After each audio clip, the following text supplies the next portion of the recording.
حضرت ابراہیم علیہ السلام کی بت شکنی۔ حضرت ابراہیم علیہ السلام نے بت پرستی کے معاملہ میں پہلے تو اپنی قوم سے مناظرہ کر کے حق کو ظاہر کر دیا، مگر لوگوں نے حق کو قبول نہیں کیا، بلکہ کہا کہ کل ہماری عید کا دن ہے اور ہمارا ایک بہت بڑا میلہ لگے گا، وہاں آپ چل کر دیکھیں کہ ہمارے دین میں کیا لطف اور کیسی بہار ہے۔ اس قوم کا یہ دستور تھا کہ سالانہ ان لوگوں کا ایک میلہ لگتا تھا۔ لوگ ایک جنگل میں جمع ہوتے اور دن بھر لہو و لعب میں مشغول رہ کر شام کو بت خانہ میں جا کر بتوں کی پوجا کرتے اور بتوں کے چڑھاوے، مٹھائیوں اور کھانوں کو پرساد کے طور پر کھاتے۔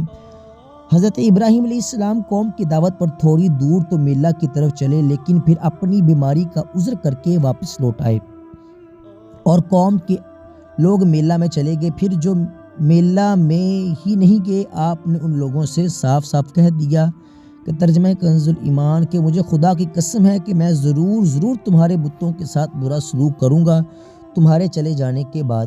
چنانچہ اس کے بعد آپ کلہاڑی لے کر بت خانہ میں تشریف لے گئے اور دیکھا کہ اس میں چھوٹے بڑے بہت سے بت ہیں اور دروازے کے سامنے ایک بہت بڑا بت ہے۔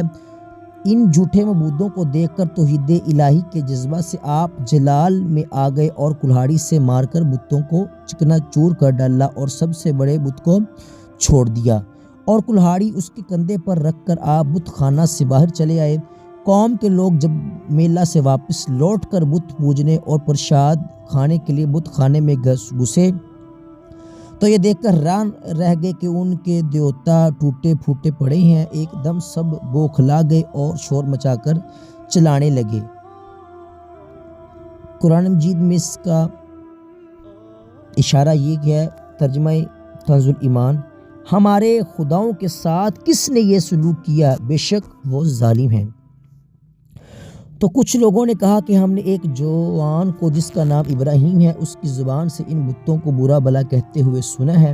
قوم نے کہا کہ اس جوان کو لوگوں کے سامنے لاؤ، شاید لوگ گواہی دیں کہ اس نے بتوں کو توڑا ہے۔ چنانچہ حضرت ابراہیم علیہ السلام بلائے گئے تو قوم کے لوگوں نے پوچھا کہ اے ابراہیم، کیا تم نے ہمارے خداؤں کے ساتھ یہ سلوک کیا ہے؟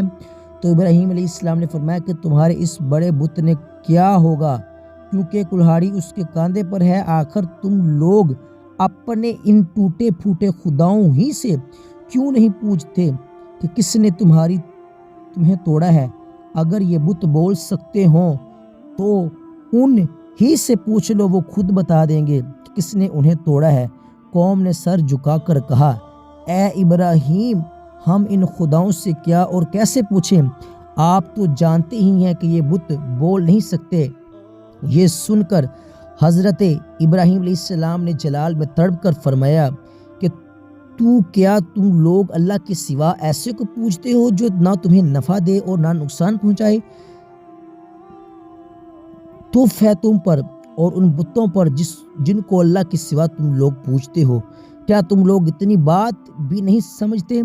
آپ کی اس حق گوئی کا نعرہ حق سن کر قوم نے کوئی جواب نہیں دیا، بلکہ شور مچایا اور چلا کر بت پرستوں کو بلایا کہ اے لوگو، حضرت ابراہیم کو آگ میں جلا دو اور اپنے خداؤں کی مدد کرو، اگر تمہیں کچھ کرنا ہے تو کرو۔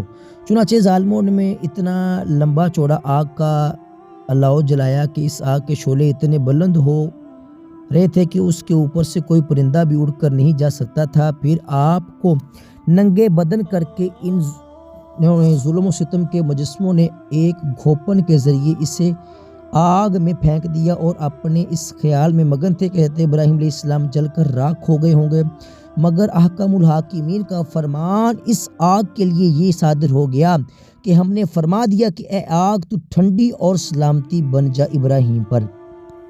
چنانچہ یہ ہوا جس کو قرآن نے اپنے قاہرانہ لہجے میں ارشاد فرمایا کہ انہوں نے یعنی حضرت ابراہیم علیہ السلام کا برا چاہا تو ہم نے انہیں سب سے زیادہ گھاٹا اٹھانے والا ناکام بنا دیا۔ آگ بجھ گئی اور حضرت ابراہیم علیہ السلام زندہ اور سلامت رہ کر نکل آئے اور ظالم لوگ کف افسوس مل کر رہ گئے۔